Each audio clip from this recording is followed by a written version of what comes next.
May Mendoza update.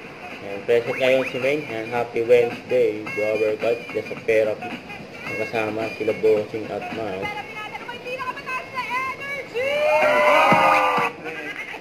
Bawi natin. Thank you. May asawa? Meron pa. Ang outfit ngayon ni May. Chika. O, nakago mo, Haji? Okay. May ano dyan. And May and Miles. Pair of Puro one ang nakikita ko ah. Tumita kasi Saan sa ba likod yung eh. partner ni Ate Rodot? Yeah. Parang napabili na yung... Sa mo na, boss. Makapadlock mo yan eh. Pagdak daw, sabi ni May. 1,000 ang card mo ngayon ay 11. Pababa daw, pababa po. Pababa. Pababa! Hindi, chika na rin. Bikit na ika'y bumangin.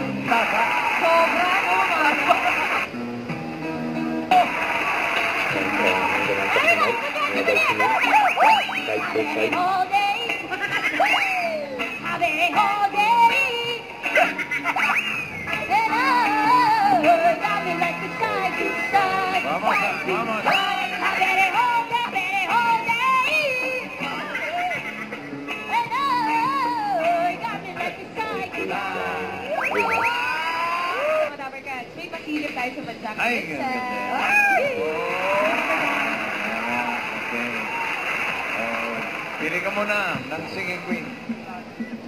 Isang ano, last week. Kahapon lang, pumala. Kapon na ba? Siyempre, Ito, alamin na natin.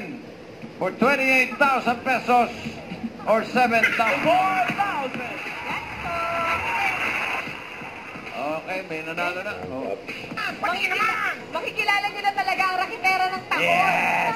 June 10, tandaan nyo yung date na yan. June 10 na simula. Opo, bossing na. huwag kalimutan mag-subscribe, click on notification bell para update po ang future reaction vlog. Bye guys, thank you for watching.